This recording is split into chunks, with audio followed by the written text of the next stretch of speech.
Assalamualaikum warahmatullahi wabarakatuh. Perkenalkan, nama saya Valenia Mandarizwa dari kelas 2 SIB. Pada kesempatan kali ini saya akan membuat tugas video tentang CRUD, Stat, dan React. Nah, yang pertama eh, tentang styling pada React. Secara umum, ada dua cara untuk menggunakan CSS di React.js, yaitu dengan membuat file CSS secara terpisah atau menggunakan inline styling. Pembuatan file CSS terpisah itu memungkinkan kita untuk menulis kode CSS yang terorganisir dan mudah untuk dikelola. Sedangkan inline styling memungkinkan kita untuk menambah style langsung pada elemen HTML-nya. Nah, selanjutnya kita di sini ada file inline style.jxs. Nah, pada file ini terdapat impor React. Nah, impor React ini berguna untuk digunakan untuk membuat komponen nantinya. Nah, di sini terdapat inline style. Nah, inline style ini merupakan komponen uh, fungsional komponen yang kita tetapkan. Nah, selanjutnya di sini ada objek yang di dalamnya terdapat properti CSS yang digunakan untuk mengatur tampilan elemen. Nah, selanjutnya di sini ada return div style sama dengan style. Nah, style di sini digunakan untuk menggunakan div di sini digunakan untuk menggunakan atribut style. Nah, selanjutnya di sini ada file eksternal CSS. Nah, file eksternal CSS ini dua file yang berbeda dengan eksternal CSS ini. Nah, jadi CSS-nya eksternal style ini ada di sini. Nah, di external style ini terdapat import React juga yang kita import React-nya untuk membuat komponen. Nah, selanjutnya di sini juga kita import external style CSS. Nama file dari CSS dari external CSS external style ini kita import di sini. Nah, selanjutnya di sini ada external style yang merupakan fungsional komponen yang kita tetapkan. Nah, di dalamnya juga ada div yang memanggil class name eksternal. Nah, eksternal ini yang memanggil si CSS-nya tadi. Nah, selanjutnya di sini ada class modul style.modul CSS. Nah, ini sama, ini merupakan isi dari CSS yang ada di modul style.jxs ini. Nah, di sini kita juga impor React-nya, kita impor juga nama file CSS-nya. Nah, di sini juga ada fungsional komponennya yang kita tetapkan. Nah, lalu di sini di dalam div terdapat class name yang memanggil style modul, yaitu nama CSS-nya tadi. Dan ini contoh CSS. Nah, selanjutnya untuk kita melihat hasilnya, kita gabungkan di dalam app.jxx. Nah, di sini kita gabungkan. Nah, maka hasilnya akan, ini kita biar lebih kelihatan. Nah, maka hasilnya akan seperti ini. Nah, selanjutnya di sini ada file product crud.jxs. Nah, di sini pertama-tama kita import dulu ada useStat dan useEffect-nya, form React. Nah, useStat itu digunakan untuk menyimpan dan mengubah data state komponen. Kalau useEffect itu digunakan untuk mengambil data dari API saat komponen pertama kali dimuat. Nah, selanjutnya di sini terdapat fungsional komponen yang bernama product CRUD yang di dalamnya ada produk, ada title, price, kategori, image, dan edit index. Nah, produk di sini berguna untuk menyimpan daftar produk nantinya. Di sini ada title, price, kategori, dan image untuk menyimpan input dari form. Dan juga di bawahnya ada edit index untuk mengetahui apakah sedang dalam mode edit. Nah, selanjutnya di sini ada fetch data dari Vector API. Nah, ini berguna untuk mengambil daftar produk dari API saat pertama kali dimuat. Nah, selanjutnya di bawahnya menambahkan atau mengupdate produk. Nah, di sini terdapat fungsi tambah dan ini fungsi tambah yang digunakan untuk menambah produk nantinya.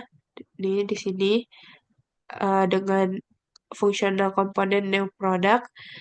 Terus kita juga bisa edit di sini. Nah, di sini untuk mereset input dari formnya. Setelah itu, kita juga bisa mengedit produk yang udah ada di sini menggunakan fungsional komponen yang namanya handle edit. Di sini kita bisa mengedit produk, ada title, price, kategori, image, dan indeksnya juga. Nah, selanjutnya di sini ada fungsional komponen yang namanya handle delete yang berguna untuk menghapus produk dari daftar produk itu. Nah, nanti se- eh, ketika kita ingin menghapus, maka kita eh, akan mengeluarkan teks seperti ini. Apakah Anda ingin menghapus produk ini? Nah, jika iya, maka nanti produknya akan terhapus.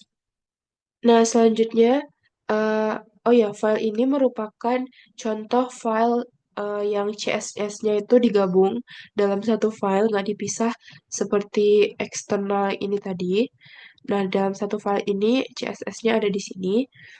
Nah, di sini terdapat return, terus div style. Nah, di sini white-nya ditetapkan 60%, marginnya auto, text align, rata tengahnya tuh diatur.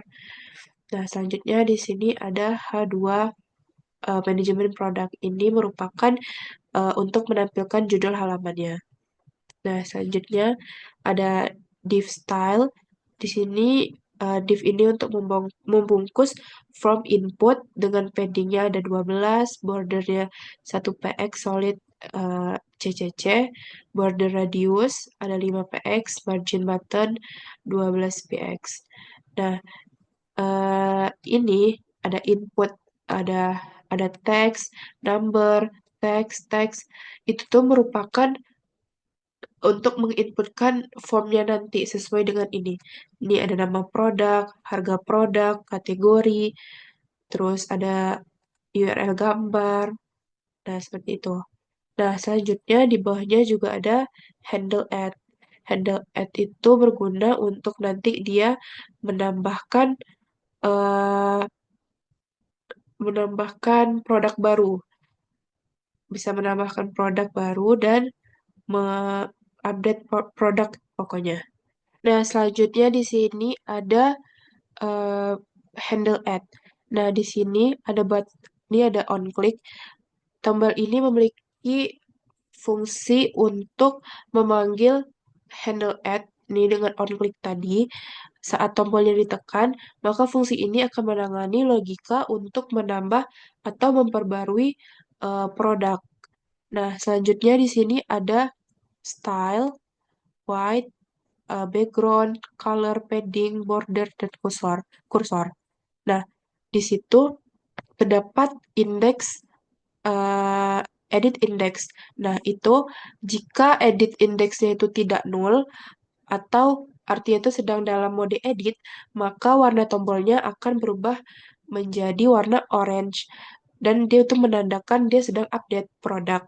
Nah, kalau misalnya edit indeksnya itu nol, maka tombolnya akan berwarna hijau yang menandakan eh,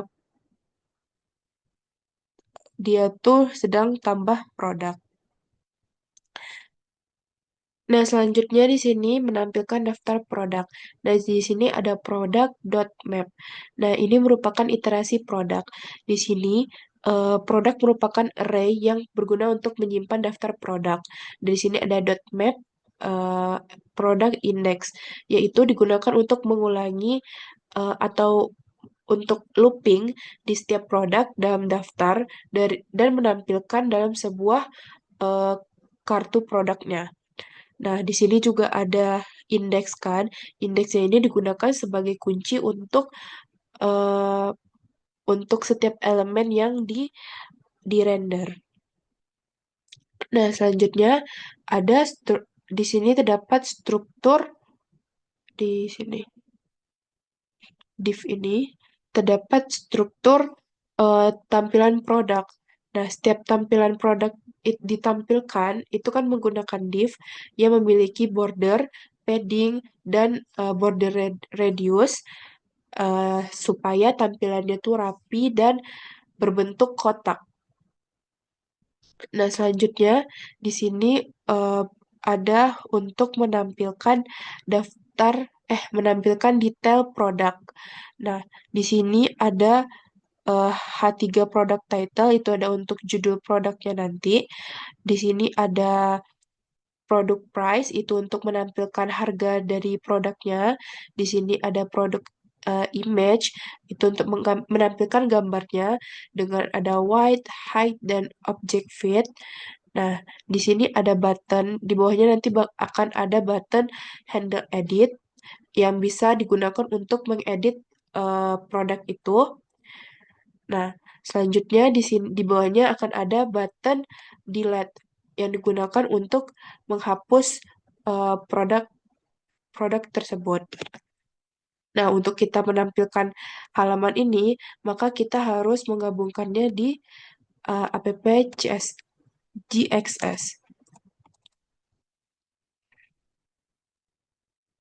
produk CRUD. Nah, maka dia akan tampil di sini. Nah, di sini ada nama produk, harga, kategori, URL gambar.